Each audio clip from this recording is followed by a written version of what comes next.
Good afternoon, audience. Today I want to share a story time, or a few, because I will be talking about a dream and events that have occurred before that dream and after that dream. Other dreams I've been having are quite violent, where I've been assaulted by someone I know or someone I don't know, and people say that you cannot dream up a face you haven't seen before, which means I've come across these people somehow in my life, sometime dead or alive, who knows.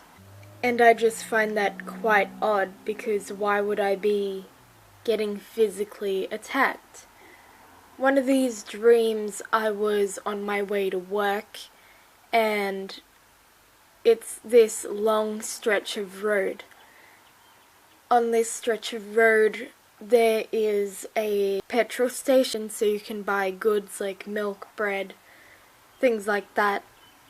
And I was walking past, a man saw me, and after we passed, he decided he would come from behind and attack.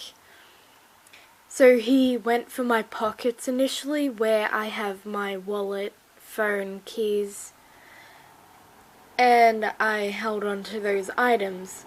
Then he tried to take my bag away from me, and it wasn't like a handbag, but a school bag. From my school bag, I grabbed my deodorant, which is a spray, and I sprayed him in the eyes, and I won this attack, I suppose, and that is the first of many, and the first time I haven't been stabbed. The other times I've been stabbed by people I know with a knife, and an intruder I don't know with a pair of scissors, and I almost died, but it's those dreams where you wake up right before you die. So that's quite frightful. Events in real life include hearing conversations within the house, and behind my door I can hear muffled voices, so you can't really tell who it is. And you get up, you go and see who's home, just to realize you're home alone. Nobody's there, and the voices stop. One night I was watching a movie on my own as my mother had gone to bed, and I just looked at the mirror for no particular reason, and I see a figure. It was a shadow man. It had no features, and it ducked behind a rocking chair belonging to my father. And on a previous occasion, I saw that rocking chair rock all by itself, only to stop when I stared at it and actually focused on what was happening. You could put it down to tiredness. However, that evening I had already slept. I had a tiring day at work, went to bed early to wake up late, or if you see time differently, early the next morning, and wanted to watch some television, so I did, and then I see a shadow man. Since that time, my mother and I were looking at videos online, and we hear these footsteps coming from the lounge, and we're thinking everybody else is in bed. And we look, and we still hear the footsteps, but nobody's there. And then it stops dead straight in the doorway.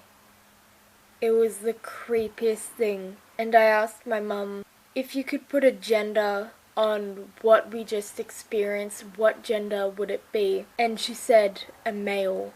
And on a previous occasion I said that I sense a male in this house, and everybody was like, no, there was a lady downstairs who was a tenant, and she passed away.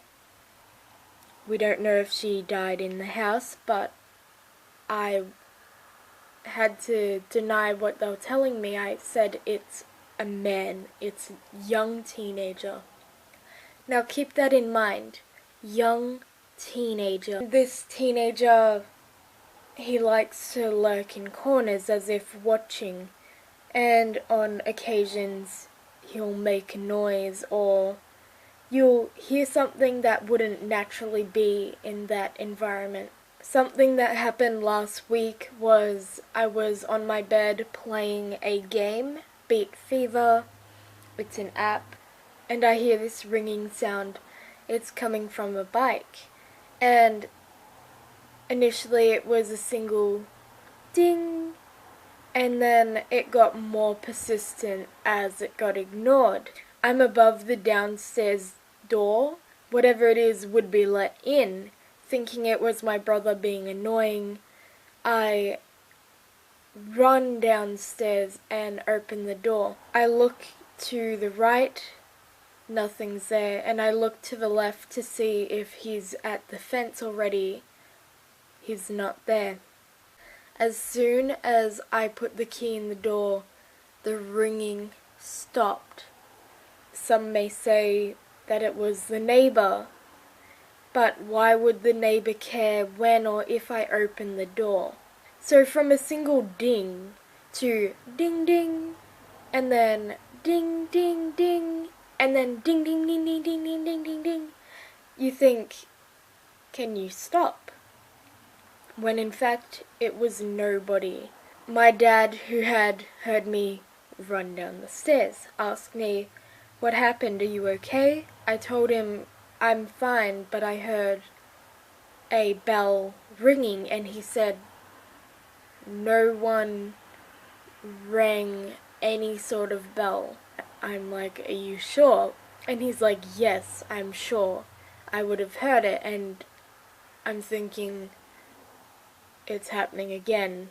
Like, these things I cannot explain are happening again. Which brings us to the dream I had on March 19th. I wrote it down in my diary, knowing that I would tell the story. In my hand I have the EMF meter, which detects electromagnetic fields. We'll turn it on.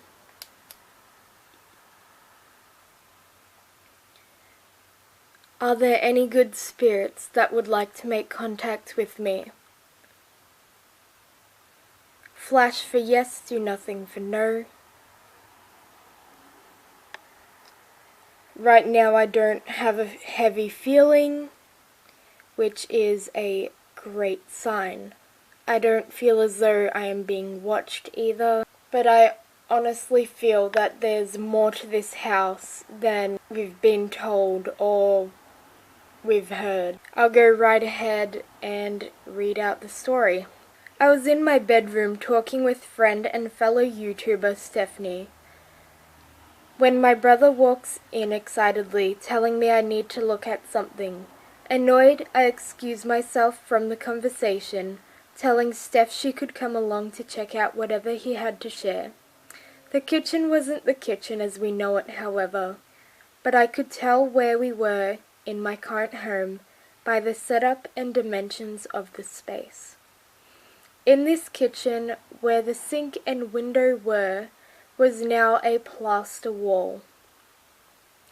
He had used Christmas lights, red and green, to create a field to capture spirits. My mouth gaped open as I saw something moving. I wasn't afraid, but curious. It was an invisible arm waving at me. I'll note now for those asking, how do you see an invisible arm? This light created a 3D effect, illuminating this body, this spirit, and that's how I saw the shape. I cover my mouth with one hand and wave with the other. By this time, Steph had walked into the kitchen, slightly confused. "What is your name?" I ask from across the room. A voice replies with, "Arkin." Stunned that the arm has dropped and a voice was heard in real time, I go deaf for a moment despite hearing the name. "Sorry, I don't follow," I reply. I hear a sigh. "Arkin," repeats Steph. "Arkin. Arkin," the voice confirms, spelling his name. What a strange name, I thought. "Show yourself," I demanded. Before our eyes, a younger boy materialized from practical nothingness. We began to converse in the kitchen. I took the lead. About this kitchen, not only was it a plaster wall, but there was a little wooden bed. And it's strange, but my brother had purchased a little wooden bed, but not for humans, for dolls. But this was a life-size version of that. I crouched down beside the bed he's tucked himself into. Only that there's no lump in the sheets where his body lays, but he's under the sheets as it's draped over his broad shoulders. By looking at him, I gather that he's a young teenager, maybe around 13 or 15.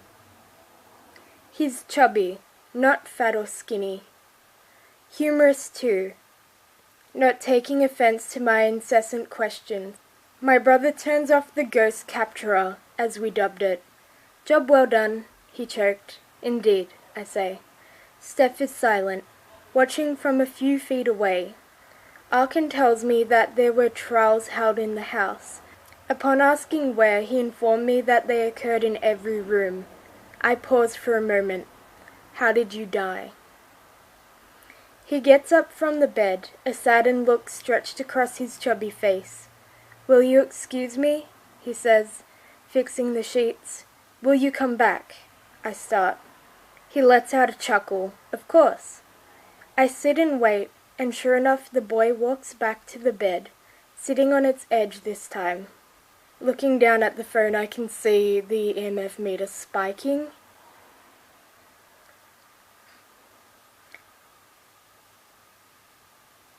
Are you a spirit listening to the story? By any chance?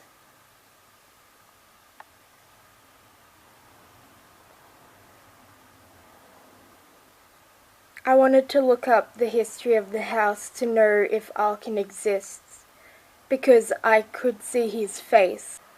In this dream, my house was an affiliation house, which makes little sense. But anyway, it continues. "I died accidentally. Before I question how," he continues, "I suffocated. Well, drowned. Waterboarding. It was one of the last trials too." He sounded disappointed. "You drowned?" I looked down at the floor, then at Steph's, who's taking in all this. "Your house was an—" "That's hard to believe," my brother chuffs. "History's not always accurate, and this house wasn't always a family home." The conversation between Arkin and I continues, only that it's all a blur. But I could see his lips moving and producing sound.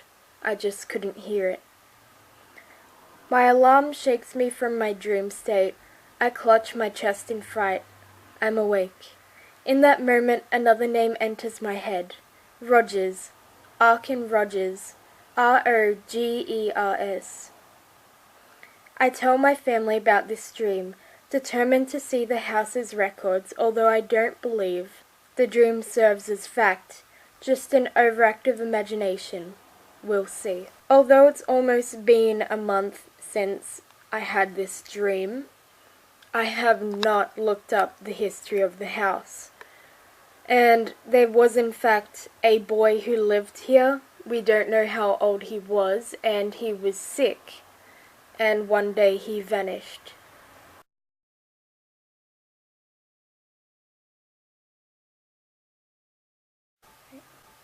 Goodbye, spirits, and goodbye, audience. I hope you enjoyed.